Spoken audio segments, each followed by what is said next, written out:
আওয়ামী লীগ কি নগ্নভাবে ভারতের কাছে নিজেকে সঁপে দিচ্ছে? কিছুটা তো তাই। নির্ভয়ে আত্মসমর্পণ করতে পারে, সংকোচ তো থাকবেই।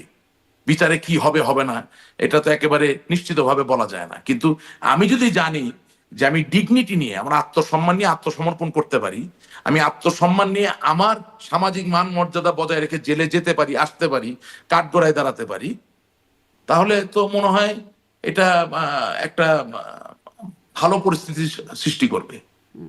ঠিক আছে, এখন কোনটা সঠিক বা কোনটা সঠিক না সেটা বলার থেকে আমি মনে করি কোনটা বেশি প্রয়োজন সেটা আমি বলবো। আমি আমি মনে করি কোনো অবস্থায় বিদেশি কোনো শক্তির উপরে, অবশ্যই তারা আমাদের মিত্র হবেন, বন্ধু হবেন, তারা তাদের স্বার্থের কথা চিন্তা করে আমাদেরকে সহযোগিতা করবেন, কিন্তু নগ্ন ভাবে তো আমি কারো কাছে একেবারে নিজেকে সঁপে দিতে পারি না। আমাকে বাংলাদেশের রাজনীতি করতে হবে, আমাকে বাংলাদেশের কথা বলতে হবে। আপনি দেখেন, কার আমি কাছে একটা, নগ্নভাবে সঁপে দেওয়ার কথা বলছেন? আপনি বুঝতে পারছেন না কার কাছে একটু নগ্নভাবে সঁপে স্পষ্ট দেওয়ার বলতে কথা চাই। বলছি? আচ্ছা ধরেন, আচ্ছা ধরেন বাংলাদেশের একজন মুসলমান, তিনি তো বাংলাদেশের মুসলমান, পাকিস্তানের না, ভারতের না। বাংলাদেশের একজন হিন্দু, তিনি কিন্তু নেপালেরও না, ভারতের না, তিনি বাংলাদেশের, তিনি শ্রীলঙ্কারও না। তাহলে আমার দেশে যদি সংখ্যালঘু অথবা সংখ্যাগরিষ্ঠ যেভাবে ধরেন কারো উপরে অত্যাচার বা নির্যাতন হয়, তার পাশে তো আমাকে আমার দলীয় শক্তি দিয়েই দাঁড়াতে হবে। তার পাশে আমাকে আমার দলীয় শক্তি দিয়ে দাঁড়াতে হবে।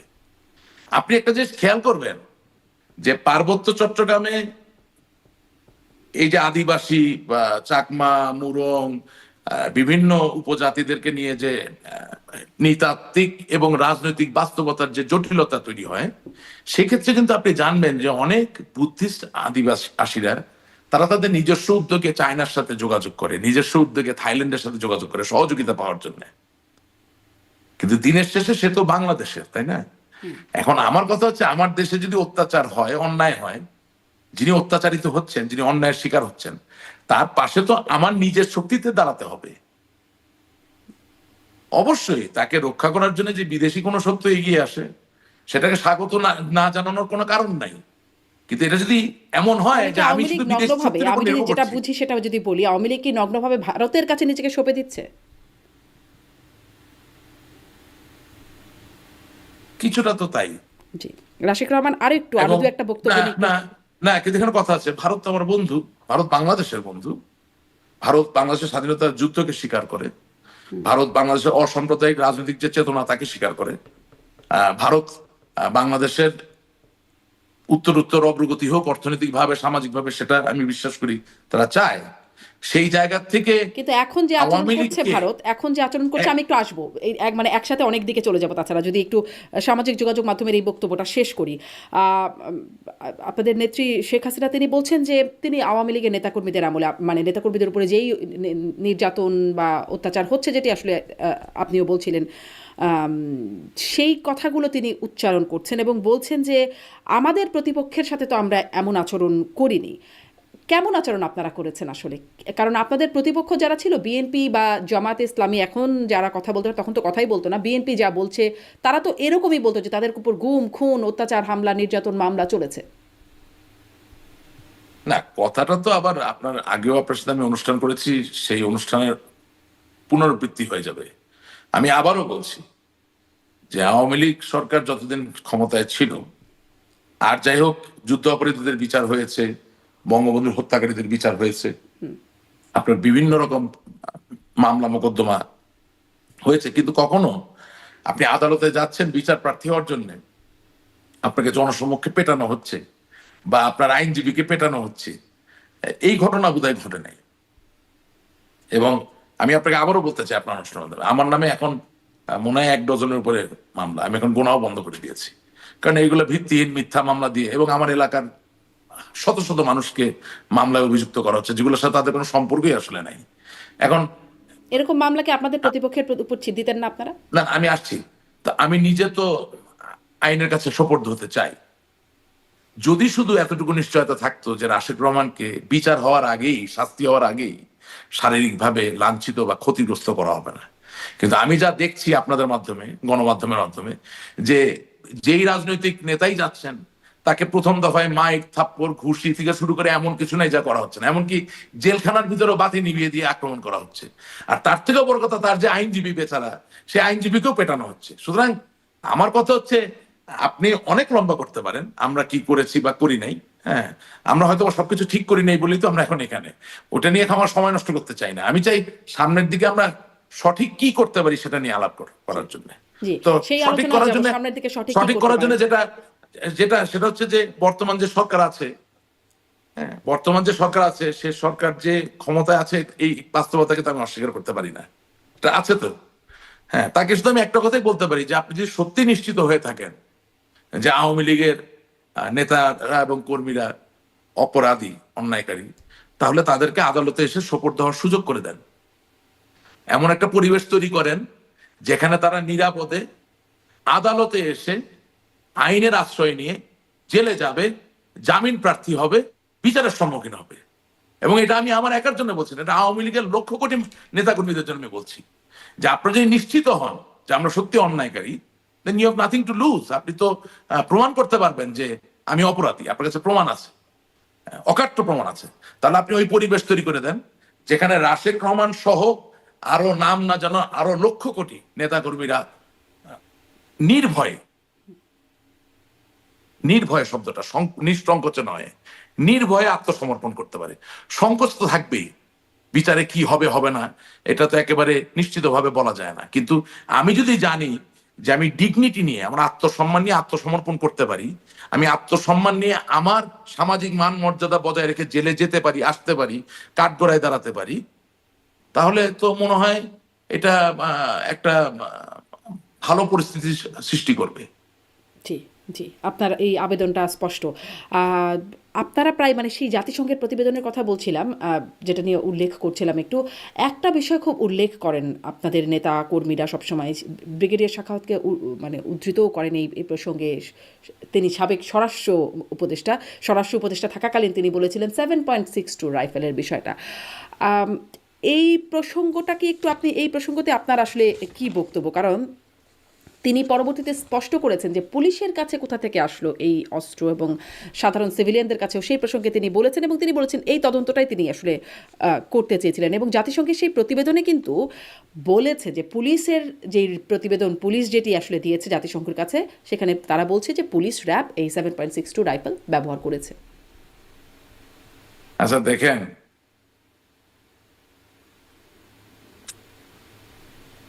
উনি তো একজন মুরব্বী মানুষ, একজন ওয়ান স্টার জেনারেল ছিলেন, নির্বাচন কমিশনার ছিলেন। এখন ওনার কথা কি বলবো, মানে যখন কানেক্ট করে প্রশ্ন করেন তখন প্রশ্ন উত্তর দিতে অসুবিধা হয়। মানে বাংলাদেশের মানুষ হচ্ছে কি সবসময় শ্যালো কমেন্ট করে, বাংলাদেশের মানুষ, বুঝলেন। চৈনিক একজন প্রখ্যাত জেনারেল আছেন যার নাম হচ্ছে জেনারেল লু, চাইনিজ রেভলিউশনে আর্মির একজন জেনারেল, তার নাম হচ্ছে জেনারেল লু। তিনি একটা অস্ত্র ডিজাইন করেছিলেন যেটাকে বাংলাদেশের প্রচলিত ভাষায় বলা হয় চাইনিজ রাইফেল। চাইনিজ রাইফেলের দুইটা ভার্সন আছে, একটা হচ্ছে সেমি অটোমেটিক, আরেকটা হচ্ছে ওটাও সেমি অটোমেটিক হতে পারে কিন্তু সেটাতে গুলির সংখ্যা ম্যাগাজিনে কম থাকে। একটাতে 25 রাউন্ড এবং ঊর্ধ্ব, আরেকটাতে 11 রাউন্ড বোধহয় রাখা যায়, আমি ভুল, কারণ আমি তার অস্ত্রের বিশারদ না, আমি পড়ালেখা করে পেয়েছি। বাংলাদেশ পুলিশের প্রতি 5টা অস্ত্রের পরে যে অস্ত্র থাকে সেটা হচ্ছে 7.62 একটা চাইনিজ রাইফেল। এবং বাংলাদেশ পুলিশের আধুনিকায়নের সাথে এই 7.62 সেমি অটোমেটিক ভার্সনও কিন্তু পুলিশকে দেওয়া হয়েছে। আপনি আর্মড পুলিশ ব্যাটালিয়নের যে অস্ত্রগুলো যদি দেখেন সেখানে প্রচুর পরিমাণে 7.62 আছে। র্যাবের কাছে 7.62 ক্যালিবারের অস্ত্র আছে। বাংলাদেশ সেনাবাহিনীর কাছে 7.62 ক্যালিবারের অস্ত্র আছে।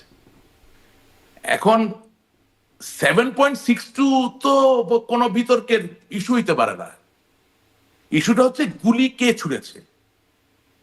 কিন্তু 7.62 অস্ত্র পুলিশের না, এটা মিথ্যা কথা, প্রচুর পরিমাণে আছে। শটগান, ছড়রাক বন্দুকের পাশাপাশি প্রচুর পরিমাণে 7.62 আছে। বিজিবি প্রচুর পরিমাণে 7.62 আছে, র্যাবের 7.62 আছে সেনাবাহিনী। এখন আমার মনে হয় কি, মানে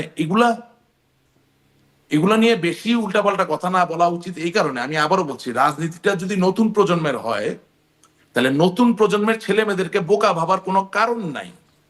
কারণ এই বাচ্চাটা যদি আজকে ইন্টারনেট ঘেটে জেনারেল রুল রাইফেলের বিস্তারিত জেনে যদি দেখে যে বাংলাদেশ পুলিশে 7.62 আছে, তাহলে 7.62 উপর ভিত্তি করে আমি যে চুক্তিটা উপস্থাপন করছি ওটা তো নিমেষে কর্পূরের মতো উড়ে যাচ্ছে।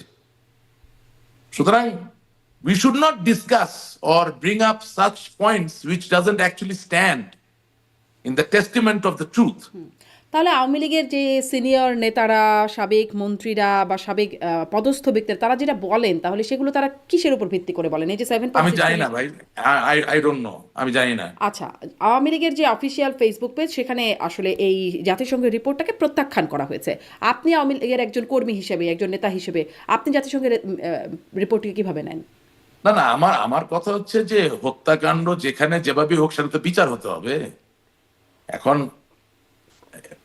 সমস্যা হলো যে নেতৃত্ব গতকালকে না গত পরশুদিন আমি যেটা শুনলাম লাস্ট বক্তব্য, সেখানেও তিনি বলেছেন যে আমি তো জাতিসংঘকে তদন্ত করার জন্য আহ্বান জানিয়েছিলাম এবং একটা কমিটিও করে দিয়েছিলাম, কিন্তু সেটা কেন করা হলো না, এটা আমার প্রশ্ন। তাহলে এই কথাটা যদি সত্য হয়, তাহলে তার মানে আপনি তো জাতিসংঘের উপর আস্থা রেখেছিলেন 5ই আগস্টের আগে। তাহলে এখন যদি জাতিসংঘ কোনো রিপোর্ট দেয়, তাহলে সেই রিপোর্টে কোনো ভুল ত্রুটি থাকলে আমি মনে করি সেগুলো তুলে ধরা ভালো, রাদার দেন বলা যে জাতিসংঘের রিপোর্ট আমি মানি না। তাহলে তো জাতিসংঘ আবার বলবে যে তাহলে আপনি 5 তারিখ আগে আমাদেরকে ডেকেছিলেন কেন? তাহলে কোনো একটা উত্তর তো আপনাকে দিতে হবে, কোনো একটা জায়গায় তো আপনাকে দাঁড়াতে হবে। ওইটা ওই বাংলাদেশের প্রধানমন্ত্রী থাকা সাবেক প্রধানমন্ত্রী দুইটার একই রকম ব্যাপার আর কি, মানে যে কোনো একটা জায়গায় আপনাকে আসতে হবে। আপনি যদি জাতিসংঘ, এটা আমি কয়েকদিন মানে বিগত প্রোগ্রামে আওয়ামী লীগ নেতারা যখন এসেছেন, আমি দুটা প্রোগ্রামে মানে উল্লেখ করেছি, আপনি আমাকে যা ইন্ট্রোডাকশনে বলছেন জাতিসংঘ আপনাকে বলছে যে জাতিসংঘই বরং আবেদন করেছে, কিন্তু সেটিকে সরকারের পক্ষ থেকে তাদের আবেদনে সাড়া দেওয়া হয়নি ডক্টর ইউনূসের না সরকার আসার পরে। আমাকে তো জননেত্রী শেখ হাসিনার কথা বিশ্বাস করতে হবে, আমি তো আওয়ামী লীগের কর্মী। উনি ওনার বক্তব্যে বলেছেন যে উনি জাতিসংঘকে তদন্ত করার জন্য আহ্বান করেছিলেন। কেন করেছিলেন? কারণ উনি জাতিসংঘের উপর আস্থা রাখেন। তাহলে আমাকে নেত্রীর কথা যদি সত্য এবং সঠিক ধরে নেই, তাহলে এরপরে জাতিসংঘের যে তদন্ত প্রতিবেদন, সেটাকে আমি ফেলে না দিয়ে আমাকে বলতে হবে যে অমুক জায়গায় ত্রুটি হয়েছে, অমুক জায়গায় আরো দেখার ব্যাপার আছে। মানে ডিপ্লোমেসির তো একটা ভাষা থাকে, আপনি ক্যান্সেল আউট করবেন কিভাবে, সেই জায়গাটা আপনাকে সিদ্ধান্ত নিতে হবে। কারণ আমরা নিজেরাই তো জাতিসংঘের তদন্ত চেয়েছিলাম নেত্রীর ভাষ্য অনুযায়ী। জি, আপনি যে এরকম মানে সমালোচনায় বেশ খোলামেলা কথা বলছেন, আগেও আপনি সমালোচনা খুবই প্রখরভাবেই করতেন, তখন অবশ্য বিরোধীদের বেশি সমালোচনা করতেন, এখন একদম আত্মসমালোচনা বা নিজের দলের সমালোচনা করেন। খুব আমি তো একদমই নির্মমভাবে সমালোচনা করছি। আমি তো আপনাকে বললাম যে বর্তমান সরকারের উচিত, যদি সত্যি তারা এত কমিটেড হয় যে আমরা অপরাধী অন্যায়কারী, সুযোগ করে দেখ না, আমরা এসে আদালতে দাঁড়াই, দেখি কোন মামলাটা উনি প্রমাণ করতে পারেন। I am very clear, I am very bold. আমি কি এখন সমালোচনার কথা বলি নাই? আমি তো বললাম যে একটা আদালতে দাঁড়ানো যায় না, উনি বিচার দিবেন কিভাবে? কিন্তু এই যে দলের ভিতরের বিষয় নিয়ে যে দুই নাম্বার কথা হচ্ছে আমি কার সমালোচনা করছি? আমার কথা হচ্ছে আমার দলের নেতা কর্মীরা নেত্রী শেখ হাসিনার কথাকে সত্য মনে করেন। উনি যদি সাংবিধানিক প্রধানমন্ত্রী হন, তাহলে আমি তাকে সমালোচনা করছি যিনি তার নিজেকে সাবেক বলছেন। Why? He has to listen to the president of the party, Sheikh Hasina. সে নেত্রীর কথা শুনতেছে না কেন? এটা কি সমালোচনা হলো নাকি? আমাকে গত পরশুদিন যুক্তরাজ্য থেকে একজন সাবেক ছাত্রনেতা ফোন করেছে। তাকে আমি পরিষ্কার বলেছি যে তোমার ওখানে যারা কেন্দ্রীয় নেতা আছেন বা বিভিন্ন পদে ছিলেন, মন্ত্রী ছিলেন, মেয়র ছিলেন, তারা যখন নিজেকে সাবেক বলে তখন নেত্রীর কথাটা তো হালকা হয়ে যায়। কেন তারা নিজেকে সাবেক বলবে? এখন এটাকে যদি সমালোচনা মনে করেন তাতে কিছু করার নেই ভাই, আমি সত্য কথা বলতেছি।